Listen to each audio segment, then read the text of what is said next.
A special committee of the German parliament is meeting to discuss security and intelligence failures which led to the killings of 10 people in the past decade.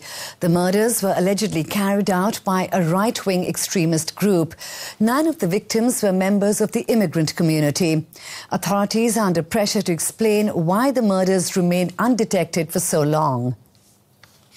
Lawmakers have a raft of questions for Germany's domestic intelligence service. The parliamentary panel responsible for monitoring its work met in a special closed-door session.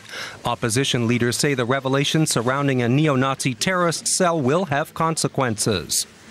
The entire way domestic intelligence is dealing with a far-right scene has to be scrutinized. Changes will have to be made. Clearly, the dangers have been played down. They were underestimated. One of the biggest questions is how could a group of at least 3 neo-Nazis carry out terrorist attacks for years, even though they were being observed by intelligence services? And did they get support from Germany's largest far-right party, the NPD?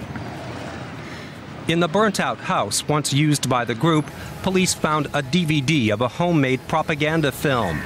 In it, the far-right terrorists celebrate their killings, mock the victims, and ridicule the police. The DVD also refers to a nail bomb attack in Cologne in 2004 that injured 22 people, mostly foreigners. Many unsolved attacks are now being re-examined. And we are now joined by our political correspondent, Simon Young, from our parliamentary studios. Simon, what can we expect from the Special Parliamentary Committee, which is meeting today to discuss this case?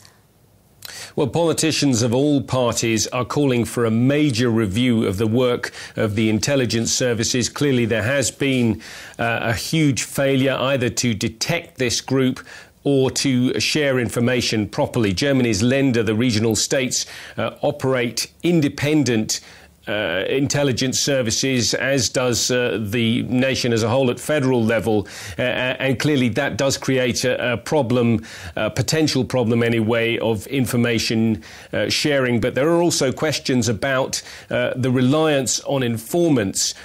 Is it right to rely on informants, secret informers from inside right-wing organisations, when clearly they are unable to prevent this kind of attack? These are the questions that I think the Control Commission that looks at the work of intelligence services here in Germany is going to be looking at, and the result may well be more concentration of responsibilities at the national level.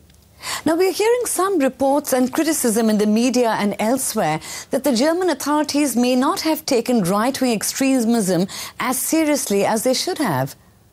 Yes, I think the big question is how it can be that this group that was known to police as far back as the 1990s simply seems to have fallen off the radar. Was this sheer carelessness, or was there perhaps a deliberate attempt by some in the intelligence services to protect sources, and could that have hindered the investigation? It's been said that some people within the police and the intelligence services don't take seriously the possibility that the far right is able to carry out these kind of planned killings.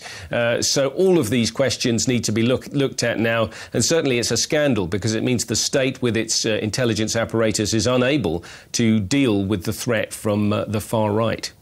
Right, Simon Young, thank you very much for that.